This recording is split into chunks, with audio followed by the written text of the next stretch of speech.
Itu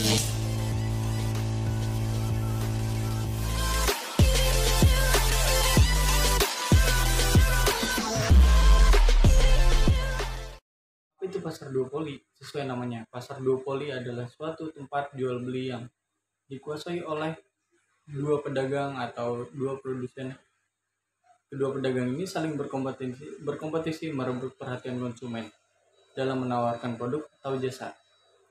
Pasar duopoli adalah salah satu bentuk ketergantungan pasar terhadap dua produsen, termasuk dalam penetapan harga, kualitas, serta hasil jumlah produksi. Kadang tidak menutup kemungkinan dua pedagang ini akan saling bekerja sama agar menghasilkan lebih banyak keuntungan.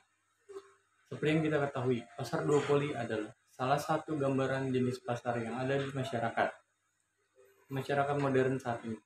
Produsen ini mendominasi pasar dengan sangat kuat, termasuk dari menentukan harga, jumlah produk yang dipasarkan. Yang kedua, memiliki dominasi yang sangat tinggi dan strategis. Tak jarang keputusan yang diambil oleh salah satu atau dua pemain akan berdampak signifikan. Yang ketiga, kemungkinan terjadinya kolusi yang tinggi. Tak menutup kemungkinan dua produsen ini saling bekerja sama atau berkoalisi agar bisa menghasilkan laba yang lebih tinggi. Yang keempat, kompetisi pasar ini sangat sengit. Jika dua pemain saling bersaing tanpa adanya kerjasama, besar kemungkinan akan terjadi praktik saling mengawasi agar ini bisa memenangkan persaingan. Yang kelima, menguasai pasar dan memiliki pelanggan loyal. Ciri-ciri lainnya adalah setiap perusahaan memiliki keunggulan peminat setiap masing-masing, terutama jika kedua pedagang ini menetapkan strategi diferensiasi produksi atau jasa. 6. Pemain baru sulit masuk pasar ini, sulit diubah, bahkan untuk para pemain baru ini biasanya terjadi karena pasar duopoli segera mengubah strategi pasar dengan memberikan diskon harga atau promo loyalitas pelanggan agar pemain baru sulit menggeser posisi mereka. Laba penjualan yang tinggi, keuntungan penjualan atau produk jasa hanya terbagi menjadi dua produsen saja, sehingga laba yang diminati cukup besar. Contohnya bisa dilihat dari persaingan dua produsen minuman soda asal Amerika Serikat, yaitu Coca-Cola dan Pepsi. Pada tahun 2008, keduanya bersaing sangat sengit dan meraih segmentasi pasar. Tercatat, Pepsi menguasai sekitar 30,8% pangsa pasar minuman soda di negeri Paman Sam tersebut. Sedangkan Coca-Cola lebih unggul sekitar 4,27% mendominasi pasar. Agar terlihat bahwa kompetisi pasar terjadi di antara dua pedagang pasar, meskipun ada banyak produsen lainnya, akan tetapi masyarakat lebih mengenal dua nama tersebut atau dua merek tersebut dibandingkan merek lainnya.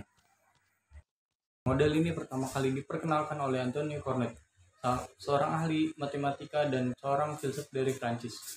Sistem yang dianut pada pasar duopoli Cornet adalah kuantitas. Akan mampu menentukan persaingan pasar. Dengan demikian akan terjadi persaingan produk. Kedua perusahaan besar nantinya akan saling membuat dan memaksimalkan keuntungannya dan juga memilih output secara lebih bersamaan.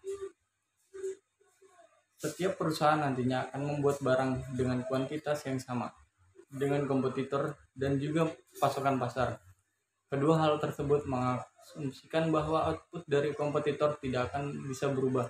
Model ini juga akan mengasumsikan bahwa setiap perusahaan tidak akan boleh untuk saling berkoalisi. Saat pasar mampu mencapai equilibrium, maka masing-masing perusahaan tidak mempunyai intensif untuk bisa mengubah output dan juga harganya.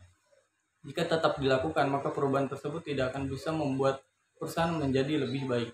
Untuk itu, dalam kurun waktu yang lama, output dan harga pun akan stabil. Hasil persaingan Cornet yang berupa harga output akan berada di antara equilibrium pasar dan juga persaingan sempurna serta monopoli. Karakteristik duopoli pasar hanya terdiri dari dua produsen saja. Kedua produsen ini melayani banyak pembeli sehingga kekuatan tawar yang keduanya memiliki sangatlah tinggi. Produsen mempunyai ketergantungan strategis yang sangat tinggi. Tindakan dan juga keputusan yang strategis oleh suatu perusahaan akan berdampak sangat signifikan pada perusahaan lainnya. Peluang perilaku kolutif tinggi karena keduanya memiliki sifat ketergantungan yang tinggi, maka keduanya memiliki potensi yang besar untuk berkoalisi dalam mengamankan keuntungan pasar yang sangat tinggi. Tingkat persaingan berpotensi ketat. Kondisi yang ini hanya terjadi pada dua perusahaan. Jika tidak berkoalisi, regulator pada umumnya akan mengawasi pasar ini dengan sangat ketat agar bisa menghindari adanya praktik anti perdagangan. Untuk itu, pengawasan ketat regulator akan menyebabkan keduanya tidak bisa berkoalisi. Kekuatan monopoli yang signifikan selain karena keduanya menguasai pasokan pasar, maka kedua perusahaan juga memiliki potensi untuk mengadopsi strategi diferensiasi. Hal tersebut bisa dilakukan jika kedua perusahaan mengadopsi strategi diferensiasi. Setiap produk mempunyai pelanggan setia dan mampu menghadirkan kekuatan monopoli yang sangat signifikan. Hambatan masuk tinggi. Kondisi ini berasal dari hambatan struktural yang mana akan melekat pada karakteristik yang alami pada pasar seperti adanya skala ekonomi dan juga penguasaan input serta jaringan distribusi. Bisa juga disebabkan secara sengaja oleh kedua perusahaan dengan membangun hambatan masuk, seperti dengan penurunan harga dan loyalitas merek. Skala ekonomi yang signifikan, setiap perusahaan akan menikmati penjualan yang tinggi karena pasar hanya terbagi untuk dua perusahaan tersebut.